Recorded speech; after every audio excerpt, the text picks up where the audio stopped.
My name's Chris. 1 year ago, I took the first steps towards my dream. To be the first person to climb the 7 summits. From sea to sea.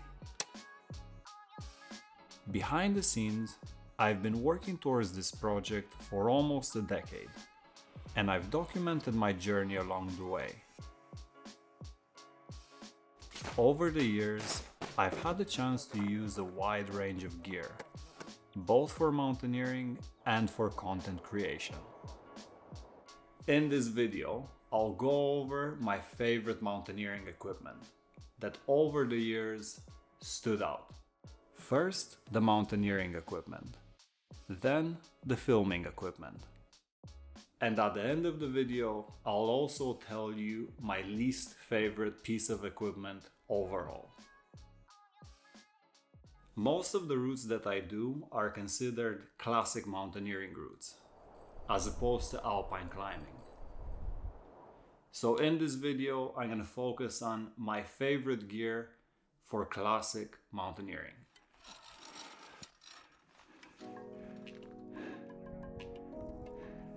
I climbed a lot in B3 boots before I went to B2 boots.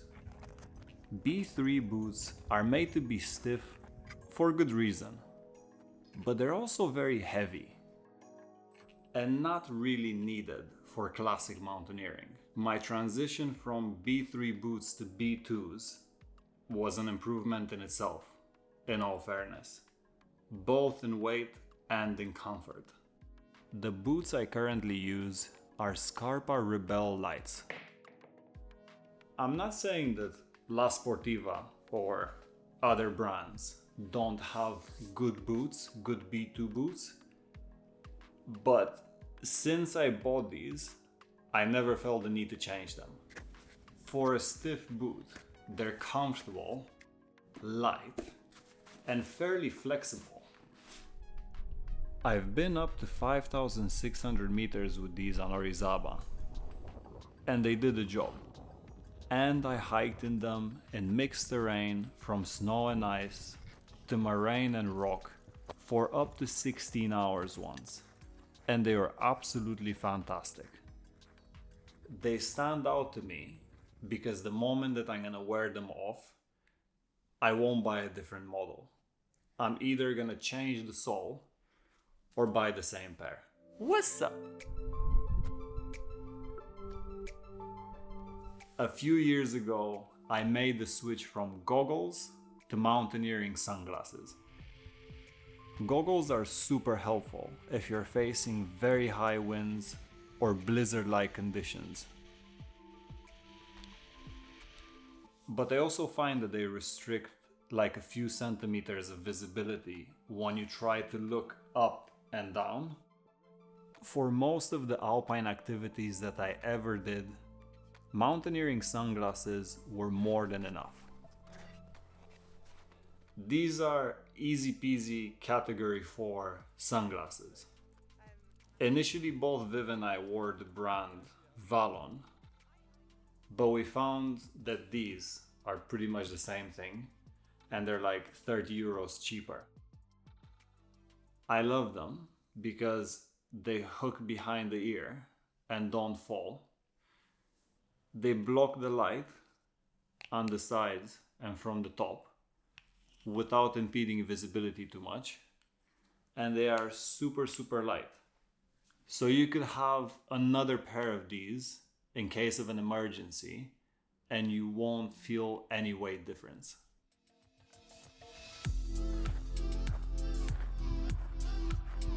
Hands down, one of the best investments that you can make is a good down jacket. So far, I wore quite a few different brands, and by far the game changer for me was PhD.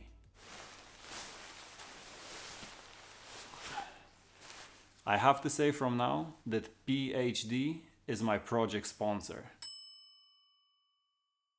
But no one asked me to talk about their gear in this video. And this video isn't sponsored by any brand. It's my own opinion. My main jacket on Aconcagua was a Rob Mythic Ultra jacket that I saw so many people recommend for that climb. Underneath that jacket, I had the Montaigne Featherlight down jacket. I also had 2 Polartec fleeces and a thick merino base layer, and I froze my tits off. Viv and I also wore the exact same combo on Kilimanjaro, and we were so cold during the whole night as we approached the summit. My go-to now for 5,000 meter and 6,000 meter peaks is my PhD Rondoy K-Series jacket. I've been with this jacket in some cold conditions, up on Misty and Chechani, over 6,000 meters high, and it was fantastic.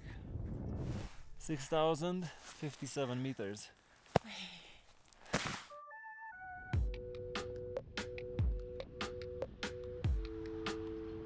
Probably one of the best discoveries I had in the last 2 years were sun hoodies. It used to annoy me so much to have to apply tons and tons of Factor 50 on my arms and my neck while I was in the Alps, until I saw these seasoned mountaineers that were wearing these things. It made me think, there must be something to them. These sun hoodies are made from light and breathable materials that also offer UV protection. The one that I'm wearing is a Rob Force hoodie, and it's a game changer. I hiked 1,500 kilometers through the dry heat of Chile and Argentina, and in the tropical and dry environments in Tanzania with this hoodie, and it helped me immensely.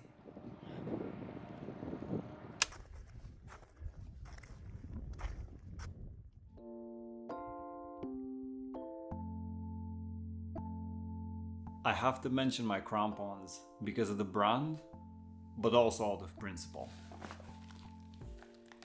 I wore these on almost every single mountain that I've been on. They don't sell this exact model anymore, I think, but they sell like similar stuff. Yes, I know I need to clean them and sharpen them. This is a C1 type crampon with a strap-on type system that works on most routes until the terrain becomes really steep. Then you need a stiffer crampon. These are a little bit heavier than you would find someone like Grivel or Petzl selling, but they do such a good job, and they're bloody indestructible. I wanted to mention these because you don't always need the most expensive kit, especially when you're just starting out. Sometimes a budget item is all you need to get you going, and it can last you for a long time if you take care of it. When talking about filming equipment, the first thing that I need to mention is weight. I see my filming kit as supplemental, non-mountaineering equipment. I am very picky with what I buy and what I bring on a mission.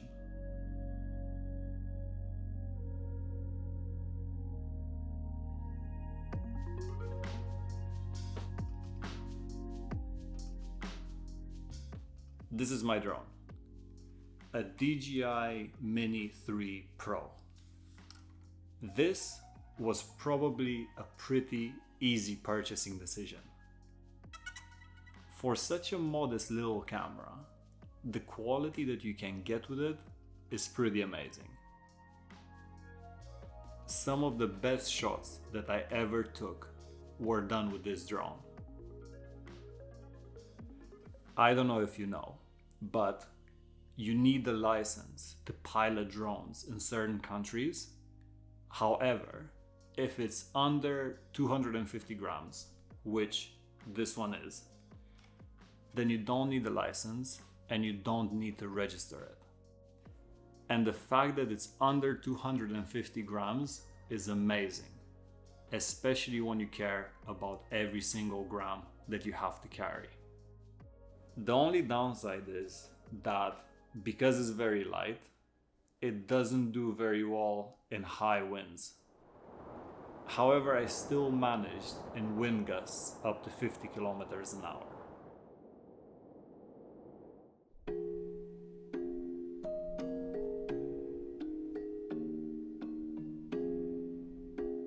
One question I get a lot is, what camera do you use? I do most of my filming on a Sony RX100 Mark VII. Sadly, I recently heard that they don't make these anymore.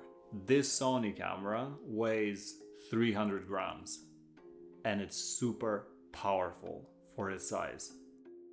The main reason I bought this camera was because of its high quality zoom lens, which allows me to get beautiful cinematic shots and create a compression effect where the background looks bigger. This type of camera is called a point and shoot camera. An equivalent performance in a DSLR camera weighs 475 grams. And for those cameras, you have to buy lenses to create that zoom effect. Some of those lenses weigh up to 1.5 kg. I love this camera. Its image quality is fantastic and it shoots very well in low light. And on top of everything, you can add an external mic for awesome sound quality and also make your own little rig. My last favorite camera might surprise you. My phone camera. This is a Samsung S22, so it's like 3 years old now. I think every and any modern phone these days has a fantastic camera, regardless of the model. I had to mention this for a few reasons. First, the convenience. There are so many occasions when I don't have my main camera available. When I want to capture something fast, this is always on me and always in reach. Any spontaneous moment will probably be captured on my phone. You actually see the same thing happen even in big budget documentaries. No one captures a spontaneous moment on a fancy camera. Viv, why do you have a helmet on your head in the airport? Not paying for extra luggage. The second reason why I like it is because it has a unique picture profile. The standard colors and the way it looks just out of the factory settings, I think is impressive and unique. Sometimes I actually prefer to take a shot on my phone because I know it's gonna give it a cooler look than my main camera. Alright, so my least favorite piece of gear. These gloves. The black diamond guide gloves. These were one of the most expensive pieces of kit that we ever bought, expecting them to be good. They're meant to provide warmth up to minus 26 degrees. That's bullshit. I wore these from Camp 1 to Camp 2 on Aconcagua one cold morning. 1,500 meters below the summit, mind you, and I couldn't feel my fingers. Viv lost feeling in her hands at about 4,800 meters in the night while we were hiking to the summit of Kilimanjaro. On top of that, sometimes it's difficult to get your hand in the glove because the fingers get trapped in the material. This is something that you absolutely don't want to happen when your hands are cold. I'm linking all of the equipment I've talked about so far in the video description below. If you have any gear that you would recommend, please let me know as well. And if you want to see more on the 7 Summits C2C project, click on one of these 2 videos.